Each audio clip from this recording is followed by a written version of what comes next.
तेलंगाना के 116 म्यूनसिपालिटीज इंतखाबात के बाद 13 फरवरी को आज नतायज जारी कर दिए गए हैं। अपडेट्स आ रही हैं और इन तमाम अपडेट्स को हासिल करने के लिए हम सीधे रुख करेंगे। हमारे साथ इस वक्त हमारे नुमाइंदे नलगुंडा से अतीकुर रहमान, निजामाबाद से अफजल और आदिलाबाद से अलीम जुड़ चुके हैं। सबसे पहले तो सीधा सवाल में पहुंचूंगा नलगुंडा अतीकुर रहमान के पास। अतीकुर रहमान, नलगुंडा म्यूनसिपल इलेक्शन के जो नतायज हैं वो हतमी नतायज इस वक्त क्या हैं, आप इस पर तफसील से रोशनी डालें।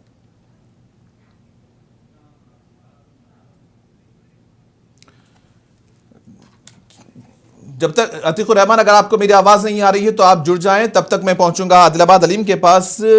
अलीम, क्या कुछ नतायज हैं म्युनिसिपल इलेक्शंस के आदिलाबाद को लेकर के, और क्या कुछ वहां पे अवामी तवक्कुआत, यहाँ पर उम्मीदें जो थी, क्या वो उम्मीदें अवाम की तवक्कुआत पर पूरा उतर रही हैं? बाद मजलिस बल्दिया के इंतखाबात को लेकर पहले से ही बहुत दिलचस्प मामला देखा जा रहा था।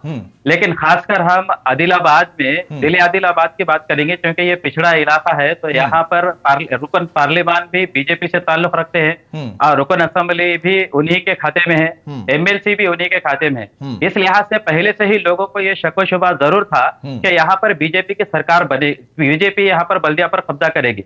लेकिन ये नहीं उम्मीद लगाई जा रही थी कि किसी को भी मुकम्मल वहां पर यह इत्तेदाद हासिल होगी, बल्कि 49 वार्ड आदिलाबाद के अंदर है। 49 में से किसी एक को 25 की सबकत लेना जरूरी था, लेकिन 22 ने आज बीजेपी अगर देखे गए तो 21 उसके काउंसलर के साथ वो सबकत पर है और कांग्रेस को 11 निशिस्तें हासिल हुई है। जबकि सबसे खराब परफॉर्मेंस जो देखा गया वो बीआरएस का है। साबिक में बीआरएस का चेयरमैन था, बल्दिया पर कब्जा था। उस लिहाज से देखा गया तो ये उम्मीद लगाई जा रही थी कि कम से कम 10 से 12 तब भी काउंसलर आएंगे बीआरएस के, और ये भी अंदाजा लगाया जा रहा था कि 17 से 18 तक जो होंगे वो कांग्रेस के काउंसलर आएंगे। लेकिन कांग्रेस सिर्फ 11 पर समेट कर रह गई, बीजेपी 21 पर चले गई और एमआईएम का बेहतर मुजाहिरा रहा, क्योंकि साबिक में उनके 4 काउंसलर थे। इस मर्तबा उन्होंने मजीद 2 का इजाफा करके जुमला 6 काउंसलर्स यहाँ पर उनको हासिल हो चुके हैं। अब खबी इम्कान यह है कि उनके पास 3 वोट्स जब एमएलए, एमपी और एमएलसी के हासिल है तो जाहिर बात है कि आदिलाबाद मजलिस बल्दिया पर बीजेपी का कब्जा होगा और वो 16 तारीख को शायद अपना फिर चेयरमैन बिठाने में कामयाब हो जाएंगे। इसमें सबसे दिलचस्प बात यह देखी जा रही है कि फॉरवर्ड ब्लॉक भी, ऑल इंडिया फॉरवर्ड ब्लॉक नाम की एक पार्टी यहाँ पर आई थी और उस पार्टी ने भी पूरी एड़ी चोटी का जोर लगाया, जो कि साबिक चेयरमैन थी और वो रंगीनी मनीषा थी, जिनको हार का सामना करना पड़ा।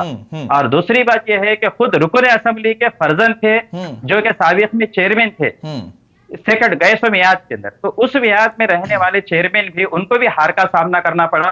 और खासकर जो आदिलाबाद के अंदर वार्ड नंबर 34 और वार्ड नंबर 28, ये दो वार्ड नंबर 29, ये इसमें बहुत ही दिलचस्प मुजाहिरा देखा जा रहा था, क्योंकि वार्ड नंबर 29 से ताल्लुक जिनका है जहीर रमजानी का है, जो कि पहले बीआरएस से थे, वाइस चेयरमैन पर फाइज थे। उसके बाद उन्होंने पार्टी छोड़कर कांग्रेस में शमूलियत इख्तियार कर ली और पिछले 20-25 साल से करीब वो तकरीबन उसी वार्ड पर अपना सिक्का जमाए हुए थे। लेकिन इस मर्तबा बीआरएस के कैंडिडेट डॉक्टर गौस ने उनको मात दे दी और उन्होंने जीत हासिल कर ली। लिहाजा वहां पर वाइस चेयरमैन को शिकस्त का सामना करना पड़ा, जो साबिक में थे। आदिलाबाद, जैसा कि अलीम, आदिलाबाद कभी कांग्रेस और बीआरएस का गढ़ माना जाता था, और ऐसे में जबकि कांग्रेस की हुकूमत है, बीआरएस ने भी कई स्कीम्स लाई थी उनके दौरे हुकूमत में, और ऐसे में कांग्रेस की कई स्कीम्स हैं जो 6 गारंटीज हैं, तो इन तमाम स्कीम के बावजूद आवाम ने बीजेपी का दामन पकड़ा है। तो ऐसे में क्या कुछ ये मतलब किस तरफ ये सोच जा रही है कि आवाम ने इस तरह से वोट दिया है, क्योंकि अब इस तरह से अंदाजा और इल्जाम तराशी तो नहीं लगाई जा सकती ईवीएम पर, क्योंकि बैलेट पेपर के जरिए वहां पे वोटिंग हुई है। तो ऐसे में आवाम का क्या कुछ रद्द-ए-अमल है इस चीज को लेकर के? नहीं, ये बात तो खुले साफ ये है कि आदिलाबाद पे जो कांग्रेस की जानिब से जो निशिस्तें तकसीम की गई है, ये निशिस्तों के अंदर सबसे बड़ी गड़बड़ी मानी जा रही है। ये बात खुद उन लोगों ने इल्जाम आयद किया है जो अभी आदिलाबाद में किसी ने भी ये यकीन नहीं किया था कि यहाँ से एक भी कैंडिडेट इंडिपेंडेंट जीत हासिल करेगा। लेकिन कांग्रेस के जो कांग्रेस के रिवायती सियासी चेहरे थे उन्हें हटा करके नए चेहरों को टिकट दिया गया इस बार अलीम। उसमें एक बात ये भी देखी जा रही है कि उनका मकसद ये था कि पैराशूट लीडर्स को टिकट नहीं देना चाहिए। तो इसमें 3 कैंडिडेट थे जिन्होंने बीआरएस से कांग्रेस के अंदर शमूलियत इख्तियार की थी और वो टिकट के दावेदारी किए थे और उसी वादे पर वो गए थे, उनका कहना है। और आज उन्होंने साफ सीधे कहा कि भाई हमको पहले ये बताया गया कि हमको बीआरएस कांग्रेस से टिकट मिलेगा, जी। तभी हमने बीआरएस छोड़ के कांग्रेस में आया, लेकिन आयन वक्त में हमको टिकट नहीं दिया गया। तो उन लोगों ने इंडिपेंडेंट कॉन्टेस्ट किया और जीत कर भी बताया। अगर उसको टिकट दिया जाता तो शायद कि ये 3 सीटें भी कांग्रेस के खाते में पड़ती। अलीम, छोटा सा सवाल अलीम, छोटा सा सवाल, फिर मैं अपने अतीकुर रहमान के पास पहुंचूंगा। सवाल ये है अलीम कि ये जो इलेक्शंस हैं, म्युनिसिपल इलेक्शंस हैं, तो कुछ जगह पर, कुछ शहरों में इन इलेक्शंस को असेंबली और पार्लियामेंट का पेशखैमा भी समझा जाता है। तो फिर क्या इन रिजल्ट को, जो नतायज आए हैं, इससे असेंबली का आने वाले पार्लियामेंट इलेक्शंस का पेशखैमा समझा जा सकता है अगर आदिलाबाद में? नहीं, आदिलाबाद में तो नहीं समझा जाएगा, क्योंकि ये महाराष्ट्र के बॉर्डर से मुत्तसिल इलाका है जिले आदिलाबाद, और यहाँ पर रुकन असेंबली, रुकन पार्लियामेंट बीजेपी से ताल्लुक रखते हैं। तो अक्सर यहाँ पर ऐसा हुआ कि जब रियासत में हुकूमत एक रहती है तो यहाँ पर एमएलए कोई दूसरा ही रहता है। पिछले बीआरएस के दौर में देखा गया तो एमएलए और हुकूमत एक जैसे ही रही है। अब पिछड़ा इलाका होने के वास्ते, खानदगी के लिहाज से अगर देखा गया तो हम उतना शऊर वाला नहीं समझ सकते, लिहाजा आने वाले असेंबली इलेक्शन से आपका तखमीना नहीं लगाया जा सकता, क्योंकि आने वाले दौर में वो बहुत अलग रहेगा।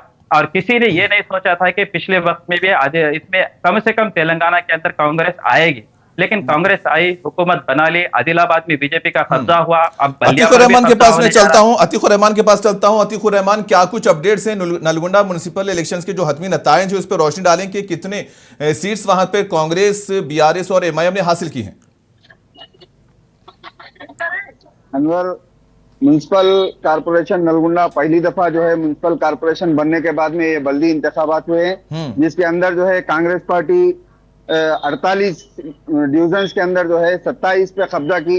जैसे पहले कोमट रेड्डी का किला माना जाता था नलगोंडा, इसको कोमट रेड्डी ने बरकरार रखा, और बार बार आवाम के दरमियान में कोमट रेड्डी आकर यही कहते रहे कि जो है मैं असेंबली के अंदर जो है इसकी बिल पेश करा के नलगोंडे को जो है कारपोरेशन का दर्जा, जिस तरह कारपोरेशन का दर्जा दिलाया था, इसी तरह मैं जो है नलगोंडे को जो है स्मार्ट सिटी में तब्दील करने के लिए मैं आप लोगों के दरमियान में आया हूं। आप लोग अगर कांग्रेस को मजबूत करेंगे, कांग्रेस को कामयाब करेंगे, तो नलगोंडे को जो है स्मार्ट सिटी का दर्जा दिलाने की कोशिश करूंगा। बल्कि कोमट रेड्डी जो वादा करे थे और उनके वादे को जो है लोग यकीन करते हुए उसको यकीन में बदल दिए, और जैसे उम्मीद कांग्रेस की थी वैसे ही जो है जैसा कि कोमट रेड्डी ने कहा था कि कारपोरेशन का दर्जा दिया जाएगा, वैसे में जीत यहां पर साफ जाहिर करती है कि मेयर भी वहां पर हो सकता है कांग्रेस का हो या फिर किसका नाम सामने आएगा वो तो आने वाला वक्त बताएगा। लेकिन सवाल ये है कि क्या तरक्याती फंड्स और मंसूबों की तरजीहात पर कुछ बातें होने लगी हैं इलेक्शन के रिजल्ट के बाद? जी अनवर, जिस तरह हुकूमत में आने से पहले कांग्रेस ने जो 6 गारंटीज दी थी आवाम को, उसके अंदर जो है जो बस फ्री, जो करंट फ्री और गैस सिलेंडर जो 500 रुपए दिया जा रहा, उस पे जो है आवाम बहुत भरोसा करके जो है बल्दिया के अंदर भी वो लोग को, कांग्रेस पार्टी को जो है भारी अक्सरियत से जो है नलगोंडे के अंदर कामयाब करी। इसी तरह बीआरएस के भी जो है, जी आप मुकम्मल करें, मुकम्मल। इसी तरह जो है बीआरएस भी जो है बहुत अच्छी पोजीशन में आती बोल के सोच रहे थे, लेकिन बात जगह पे जो है बहुत कड़ा मुकाबला दोनों के दरमियान में हुआ, और एमआईएम की जो है यहाँ से 2 सीटें, यहाँ से 2 उम्मीदवार कामयाब हुए, और एक उम्मीदवार जो 29 डिवीजन के है उन्होंने जो है जीतने के बाद में 6 वोट से जीते। 6 वोट से जीतने के बाद में फिर कांग्रेस के जो उम्मीदवार हैं उन्होंने जो है फिर दोबारा जो है रिकाउंटिंग का मुतालबा किया, तो फिर उस पे इसी तरह 3 दफा जो है रिकाउंटिंग हुई। रिकाउंटिंग में जो है 3 दफा भी मजलिस के उम्मीदवार मोहम्मद नदीमुद्दीन ने जो है कामयाबी हासिल की 6 वोटों के साथ। निजामाबाद का रुख करूंगा मैं, अफजल भी इस वक्त हमारे साथ जुड़ चुके हैं, सीधा चलूंगा निजामाबाद। अफजल, निजामाबाद के जो नतायज हैं उससे क्या अंदाजा लगाया जा सकता है कि रियासत की मजमूई सियासत किस समत जाने वाली है?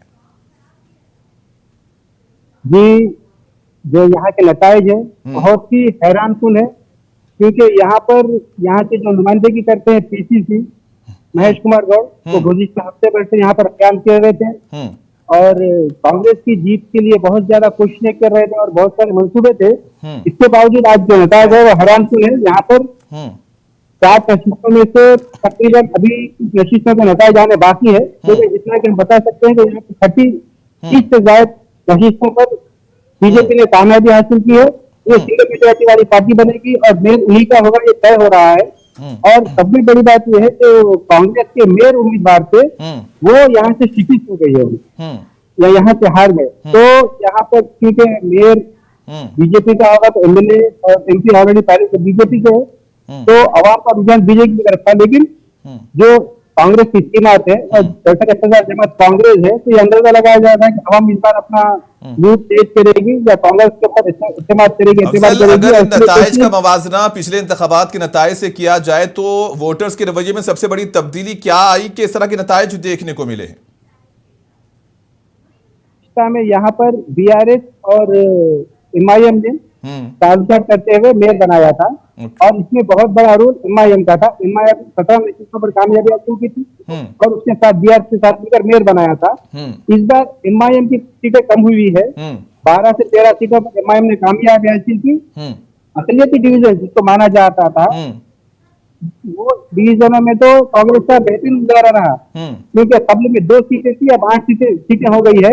एमआईएम का वहां पे नुकसान हुआ लेकिन जो अक्सरियती इलाके थे वहां पर जो वोटर थे वो उनको रुझाने या एतमाद में लाने में कांग्रेस पूरी तरह नाकाम रही।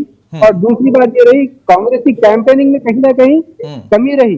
जिस तरीके से बड़े लीडर और जो कैंपेन स्टार होते हैं उनको लाकर कैंपेनिंग की जानी थी उस तरह की कोई कैंपेनिंग कांग्रेस की तरफ से देखने को नहीं मिली। बहुत शुक्रिया अफजल आपका हमारे साथ जुड़ने के लिए। ये थे हमारे नुमाइंदे नलगुंडा से अतीकुर रहमान और आदिलाबाद से अलीमुद्दीन और निजामाबाद से अफजल जो कि आज इलेक्शन के जो नताइज है म्युनिसिपल इलेक्शन के जो नताइज आए हैं इन पर तमाम तफसीलात से हमें वाकिफ करवा रहे थे।